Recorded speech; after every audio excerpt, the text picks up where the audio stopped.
السلام عليكم ورحمة الله وبركاته. أهلا ومرحبا بكم في منصة دوت ميرا. والنهاردة إن شاء الله هناخد الكشف الطبي لمدارس التمريض بعد الإعدادية. يا ترى يوم الكشف الطبي في حاجات لازم أحضرها واخد بالي منها؟ بالتأكيد. يا ترى الكشف الطبي في كل المحافظات واحد؟ لا طبعا، وهنشوف مع بعض. يا ترى كوني وصلت لمرحلة الكشف الطبي كده معناها إن أنا خلاص ابتديت اتقبل في مدرسة التمريض بنسبة 98%. طيب ال2% دي هنقولها في اخر الفيديو. لا قدر الله ممكن الكشف الطبي يكون سبب ان انا ما اتقبلش في مدرسة التمريض. ودلوقتي هنعرف ايه هي الفحوصات او الكشوفات المفروض هعملها يوم الكشف الطبي. اول حاجة كشف نظر، بطنة وجراحة، صدر، جلدية، نفسية، لياقة بدنية، تحاليل طبية. يا ترى كل المحافظات فيها نفس الفحوصات؟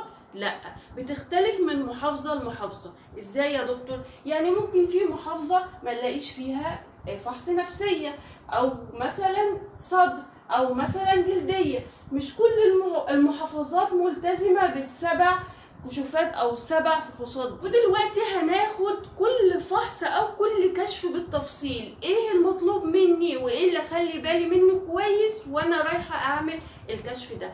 اول حاجة كشف النظر. في كشف النظر بيبقى قدامنا لوحة كده فيها دواير، الدايرة دي بيبقى مفتوح فيها فتحة، الفتحة دي يا اما فوق تحت على الجنب. الدكتور بيسألني اول حاجة بيقول لي حطي ايدك مثلا على عينك اليمين وهشوف بعين الشمال، او العكس صحيح. وبعدين يسألني الفتحة دي موجودة فوق ولا تحت ولا على الجنب ولا ناحية يمين شمال. طيب ايه اللي اخلي بالي منه يوم ما انا بعمل كشف النظر؟ ان انت ما ترهقش عينيك. ازاي يعني؟ بلاش اسهر كتير في اليوم ده واقعد العب كتير على الموبايل، هيرهق عينيك وتبقى الدنيا مزغلله كده وما انت شايف حاجه. فبلاش ترهق عينك في اليوم ده.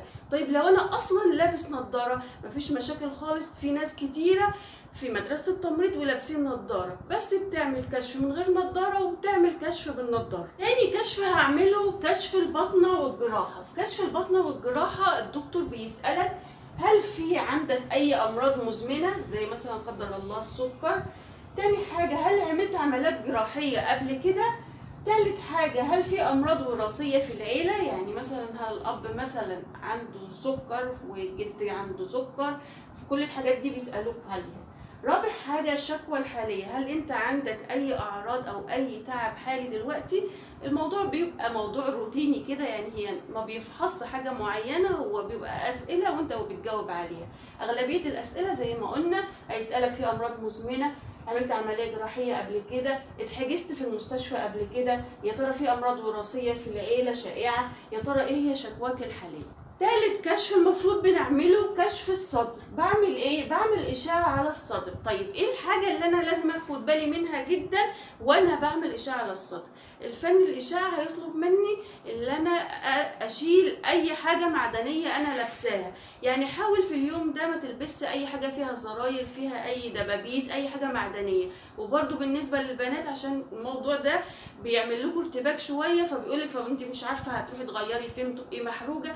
فبلاش اليوم ده تلبسي اي حاجة فيها اي حاجة معدنية او زراير، حتى الهدوم الداخلية بتاعتك. رابع كشف الجلدية او فحص الجلدية. الدكتور بيسألك هل كان عندك مثلا اي امراض جلدية قبل كده او بتشتكي من امراض حالية جلدية.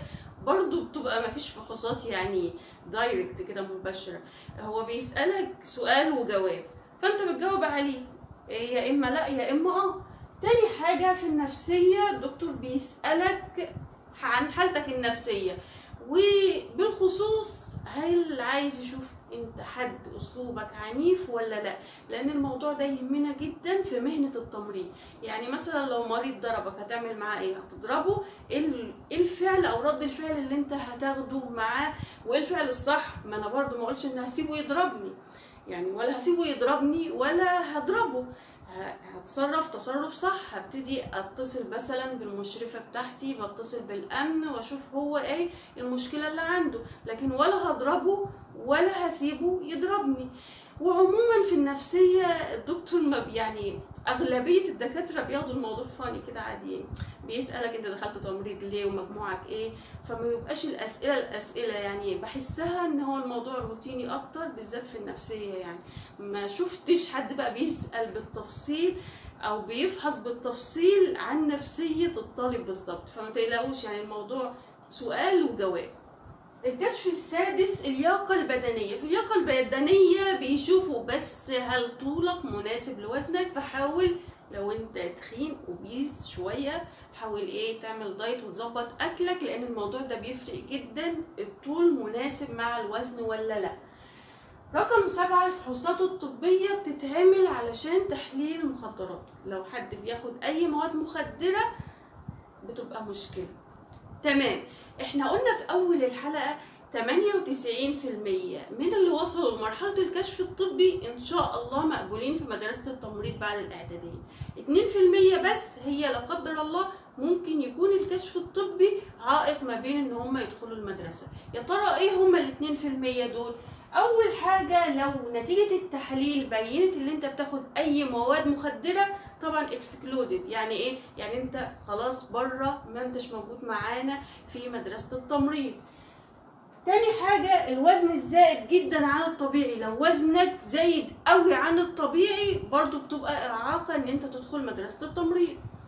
تالت حاجة وجود عجز واضح، يعني في عجز مثلا لا قدر الله في ايديه في رجليه في مشيته، العجز ده بيكون واضح طبعا برضو بيبقى اكسكلودد او مستبعد ان هو يدخل المدرسة. رابع حاجة لو ظهرت اي امراض خطيرة او شيء غير طبيعي في اشعة الصدر، وما تقلقوش يعني مثلا لو في التهاب مثلا التهاب رئوي، الحاجات دي بتبقى مثلا بتاخد لها وقت مثلا مضاد حيوي وبتنتهي، فدي معروف ان هي مثلا مرض لوقت معين او عدوى لها وقت معين وهينتهي. لكن انا بتكلم لو في لا قدر الله اي حاجه غير طبيعيه في الوقت ده بيبقى من المستبعدين ان هم يكمل في مدرسه التمريض. ملخص الحلقة ان الكشف الطبي اغلبيته بيبقى روتيني، يعني فخدوا الموضوع عادي ببساطة كده، وان شاء الله ربنا معاكم، وان شاء الله ربنا ييسر لكم كل خير وبالتوفيق بإذن الله.